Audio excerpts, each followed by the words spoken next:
Live from WRAL News Headquarters in Raleigh, your number one source for local news. WRAL News, coverage you can count on. A cold front working its way through the area this morning. Behind the front, cooler air, but it's going to be frigid to start next week. I'll let you know how chilly we'll get. And nurse charged, accused of sexually assaulting at least 2 patients at UNC Rex Hospital. A timeline from police on how they were able to arrest him. And learning about AI. Students in the Triangle are getting an education in using it properly. What families need to know about staying safe. And we are here to help you stay up to date on what you need to know in your communities. Good morning, everyone. It is 6 o'clock. We made it to Thursday over the midweek hump, and now Friday Eve. I'm Renee Chu. And I'm Chris Lovingood. And despite me wearing green and her wearing red, this was not planned today, although it is looking festive for us today. Yeah, serving Christmas vibes. Love the Christmas vibes. Grant Skinner did not get the not memo and did not choose to wear the color. Aw, he's still very festive. A little bit, I guess. I think this is probably closer to a Thanksgiving color, that darker brown. So sort of the holiday spirit.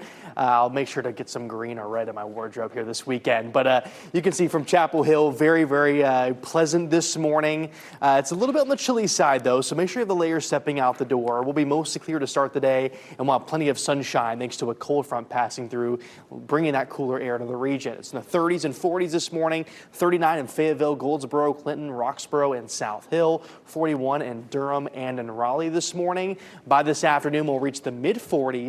Again, plenty of sunshine throughout the day. It'll be a dry day, but the chance for a couple of flurries in our far northern spots tomorrow. I'll break down when to expect that chance for maybe a couple of flurries. Not going to be impactful, but a couple of flurries possible. Then we'll see those temperatures drop to the teens in the next week. That's coming up in just a bit. Ken? Happening now in the WRAL Traffic Center, your window on your morning commute, US 1 and Cary Parkway. Traffic is beginning to pick up just a little bit, but flowing nicely in all directions, so no problems to report if you're coming in from maybe Lee County or even parts of Cary as well. We're just getting reports of a crash on I-40 near Aviation Parkway. We're working to get some more information about it and trying to get eyes on it as well. We'll let you know if it's going to affect your morning commute. But right now, short of a 1-minute delay coming in on US 1 and similarly on I-87, all the other major routes are relatively delay-free coming into the Wake County, Raleigh area. You're getting ready to head into the car, though. Tune us in on the radio, 101.5 HD3. And this morning, Raleigh police are in the process of investigating this scene that you see play out on your screen here. Shots fired into a mobile home. Officers were called out just before 1:30 a.m. to the Mill Place. It's near Garner Road. The WRAL breaking news tracker was there as officers were on scene investigating, but no injuries were reported. A UNC Rex nurse is expected to be in court today. Brian Alvarez Ortiz is accused of sexually assaulting 2 patients. WRAL's Ali Calabar is live outside UNC Rex Hospital this morning. And Ali, police say the 2 incidents happened at the hospital. And Renee, Alvarez Ortiz is expected to be in front of a judge today. Raleigh police say that he's facing at least 13 charges. He's accused of sexually assaulting at least 2 patients while they were sedated here at UNC Rex Hospital. This is a picture of Alvarez Ortiz. Arrest warrants show the alleged assault happened on November 3rd. One of the patients reported it to another nurse on November 19th. Alvarez Ortiz was fired on the 25th, and NC Nursing Board suspended his license the next day. Raleigh police arrested Alvarez Ortiz yesterday, and a statement from UNC Rex reads in part, "We are outraged by the allegations, and our hearts are with the patients involved and their families. We take all allegations of inappropriate behavior seriously. In those situations, we conduct our own investigations and cooperate with law enforcement. This individual has been terminated and is no longer employed by the organization," end quote. Raleigh police tells WRAL it's possible there could be more patients that were assaulted by Alvarez Ortiz. They're asking anyone to reach out to them, and you can find that information on WRAL.com. Also, Alvarez Ortiz is being held with no bond. He will be in court today, and WRAL will be there. Reporting live in Raleigh, Ali Kadlabar, WRAL News. And happening right now in the WRAL Live Center, we have new information on that car that crashed into that apartment building in Raleigh last night. The WRAL breaking news tracker was on scene on Gorman Street and Graduate Lane. This is the scene here. We know this morning one unit was deemed unsafe for living due to a hole in the wall. 3 people were displaced and are staying with friends until repairs were made. But video here shows that car on its front end leaning against that building. Police say they were told the driver swerved to avoid a pedestrian. The driver only had minor injuries, but again, one unit deemed unsafe. 3 people displaced from this. Michelle, thank you. President Donald Trump has endorsed State Senate leader Phil Berger in the GOP primary battle. Berger is taking on Rockingham County Sheriff Sam Page. The president made the announcement last night in a Truth Social post. He praised both candidates, but ultimately urged Sheriff Page to drop out. Senator Berger has held his seat in the state legislature for 25 years. He's one of the most powerful Republicans in North Carolina. Last month, Page announced he was running against him in the March primary. He has served as sheriff in Rockingham County for 27 years. Page says Berger lost touch with the needs of his district. AI in the classroom. This morning, some students in Wake County will get a lesson on how to properly use that tech for education. WRAL's Kelsey Coffey is live at Dillard Drive Middle School this morning. And Kelsey, using AI safely is one of the main topics expected to be discussed. Yes, Chris, this morning, hundreds of students here at Dillard Drive Magnet Middle will be learning more about AI. And parents, we dug into what you should know about AI, too. 2,000 students from across Wake County schools and Durham Public Schools will hear a presentation from state leaders about AI. It's designed to ensure students understand how to use it in a safe, age-appropriate way. We spoke with the State Department of Information Technology Secretary Tina Picone. She says parents should know what AI tools their students are using. Make sure that you are working with your kids to understand what they're using, know what apps they're on, be able to understand where they are, be able to learn with them, and be able to do it to where you're making sure that it is age appropriate. And here's something else to look out for as you're monitoring what your kids are doing with AI. Make sure that they do not upload any photos or personal information into AI software.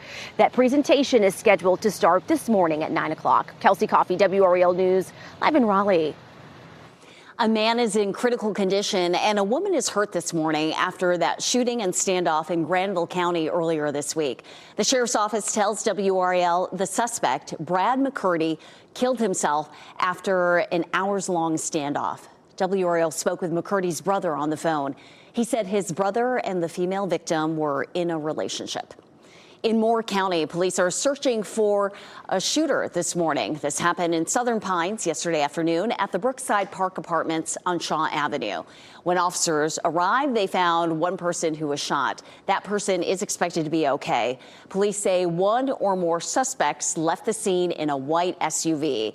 If you have any information that can help in this case, please call Southern Pines Police.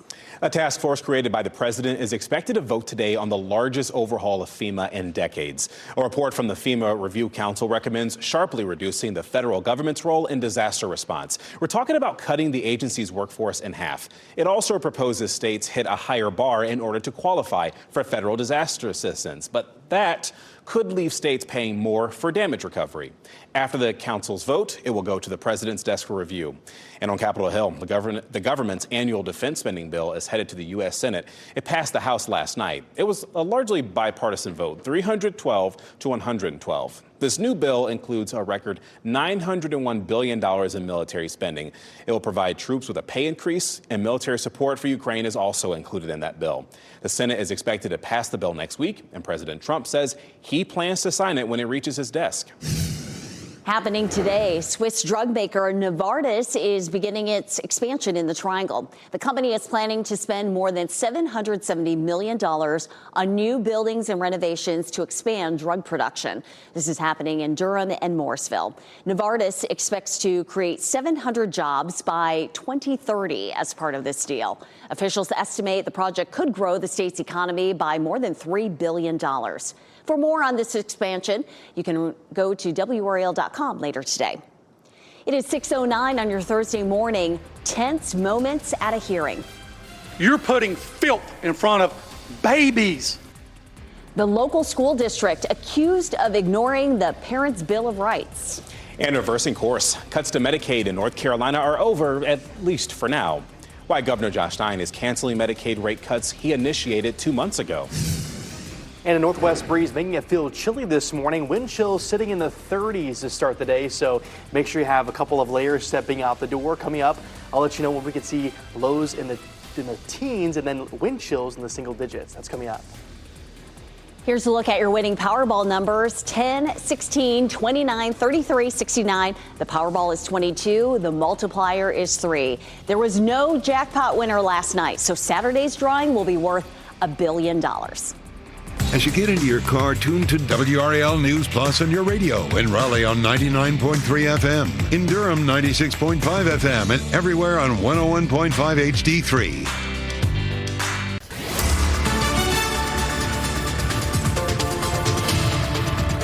I've been showing this a lot this morning. This is the view from Boone, where snow is still falling there. You can see it on the roadways. Folks definitely slowing down on those roads because of the snow and ice still left over there. Also on the sides of the roads, you can see a good bit of snow continues. And we'll see more of it today, a 40% chance of snow, mainly during the morning hours. In the mid-40s, Nashville, Bryson City. But look at Boone, 27 degrees for the high. So it is certainly going to be chilly towards the mountains, and still chilly tomorrow, especially into Boone.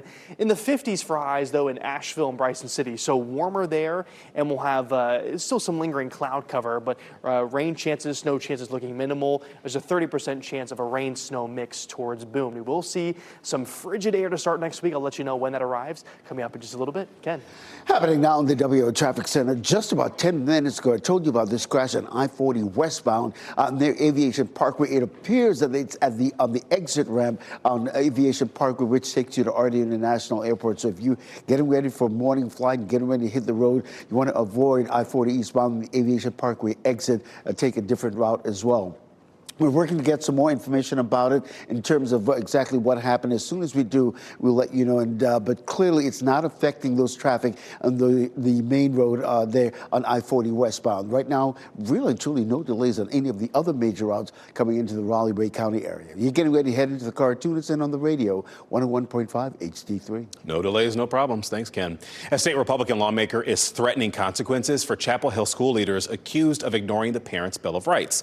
The law bans discussions about sex and gender in the youngest classrooms. A discussion became tense yesterday as lawmakers questioned district leaders. The board chairman called parts of that law discriminatory. Well, that led to a heated hearing that lasted for hours and included shouting, cursing, even literal book throwing. Is this okay in your guidance? I'm not aware that book is. You're the superintendent. You're not aware of what's going on in your school system? You don't know what's printed? It's trash. That's what good that is. Republican lawmaker Jeff McNeely warned school leaders about consequences they could face if they don't comply with the law. He implied funding could be reduced, but school board chair George Griffin said the school district is complying. Budget cuts are on the way for Wake County schools as the board calls the district's financial outlook uncertain. The school board met yesterday to talk about next year's budget. Wake County Schools largely relies on federal and state funding. There is uncertainty because of a lack of a state budget and possible cuts in federal funding. This comes at a time when the school system expects costs to go up because of inflation and as it opens a new elementary school. Cuts may be needed to make up the difference. So everyone is feeling the uncertainty and the impact it's going to have. So I will say what I said last year during the budget cycle: if you are looking to add something, be prepared to take away something, because that is where we are, and hopefully things will change. Board members say they will have to get creative to find solutions, but there are no specifics on that yet. The board says they will resume this conversation at a future work session.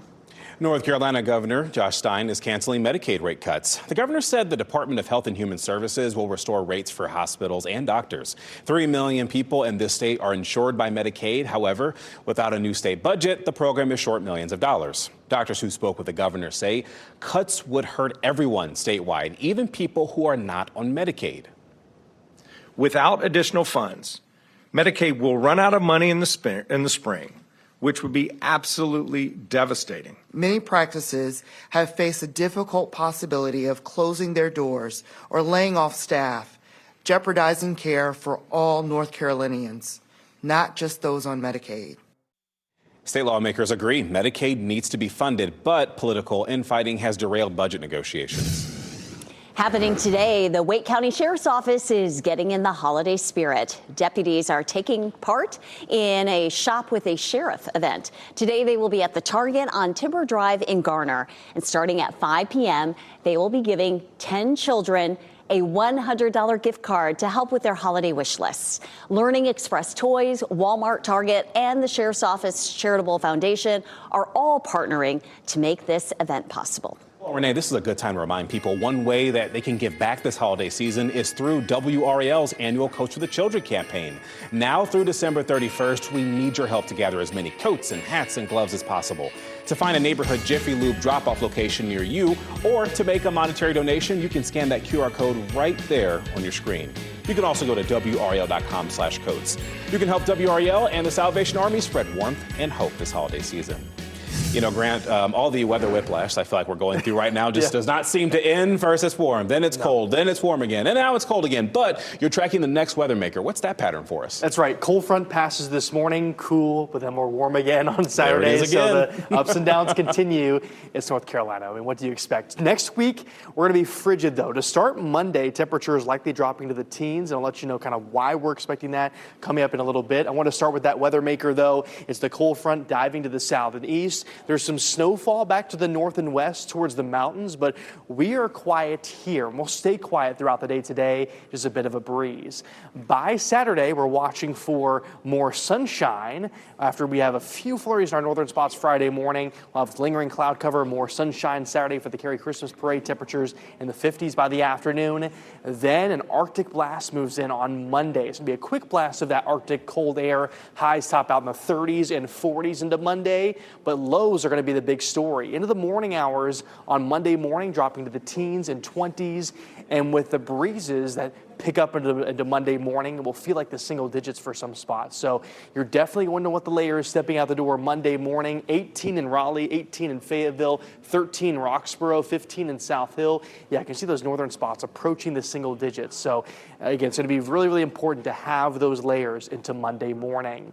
Right now from our WRAL Garner Tower camera, just a few clouds out there. It should be very, very quiet to start your day. Mostly clear skies. We'll start in the 30s and 40s. So it is still a chilly start, just not quite as cold as yesterday morning. And we'll reach the mid-40s by this afternoon with plenty of sunshine.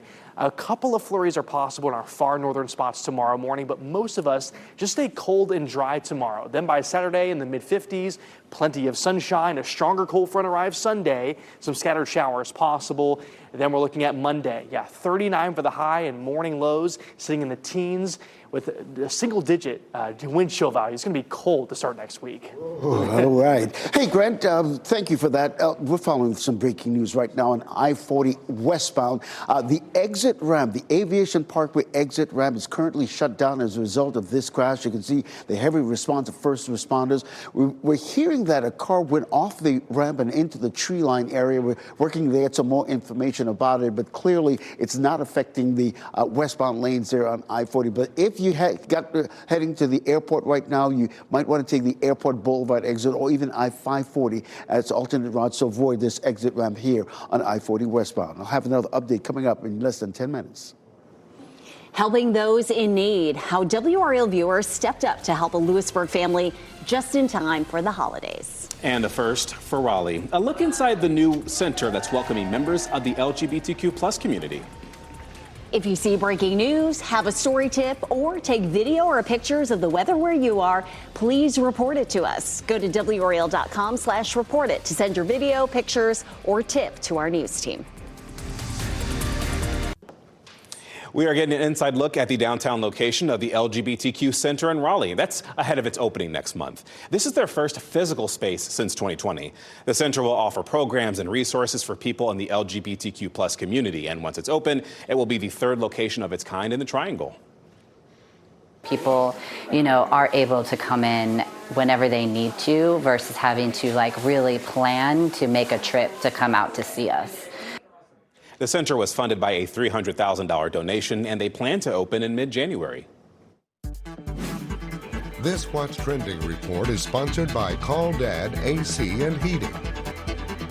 The return of two iconic characters and honoring a broadcasting legend. Yeah, we got Ken Spear here to talk a little bit about that and what's trending. What's up, Ken? And you know, Chris and Renee, the two Hunger Games stars are reprising their roles in the newest prequel movie. Jennifer Lawrence and Josh Hutcherson are returning as Katniss Everdeen and Peter Millark. The two were the main stars of the original series of the movies from 2012 to 2015. Can't believe it's been that long. It's been that long. Obviously, you know, this is based off the Hunger Games series that they're going to be doing, kind of expanding it right now. It's expected to hit theaters on November 2026. A lot of people like it after the whole, I don't know, post-apocalyptic young adult kind of theme deal.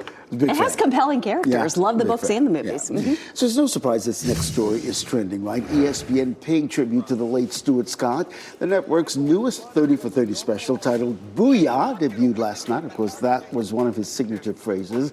The documentary explores Scott's groundbreaking career. He was a UNC grad and worked here at WRAL. That's where he got his start. He worked here as a reporter from 1988 to 1990. He died in 2015 after a years-long battle with cancer. But such a dynamic personality and by all accounts, just a great human. He really was. Well, I just remember my first year here. Somebody stopped me and goes, hey, and we were just kind of talking, getting to know me. He goes, you know, Stuart Scott was here. And just talked about how nice of a guy he was. He really was. Met him a couple times. Oh, wish I had the chance to. All right, thanks, Ken. Well, today, Time Magazine will announce their Person of the Year for 2025. President Trump was given the title in 2024. And this year, some of the speculated winners include AI CEOs, world leaders, and Charlie Kirk. This morning's exclusive reveal will be made on the Today Show. Time editor-in-chief Sam Jacobs will join the Today team for that announcement at 7:30. Your time is 6:26. AI in schools. Educators want to make sure kids are using it safely. The new learning opportunity for students in our area happening today. And nurse behind bars accused of sexually assaulting two patients at UNC Rex Hospital. The push from police for other potential victims to come forward. And we're starting to see a little bit of light from Pittsburgh now. It's a chilly start to the morning. Temperatures in the 30s and 40s. A bit of a breeze, so feeling even chillier than that air temperature. We'll talk more about when we'll see some frigid air move into the area. That's coming up.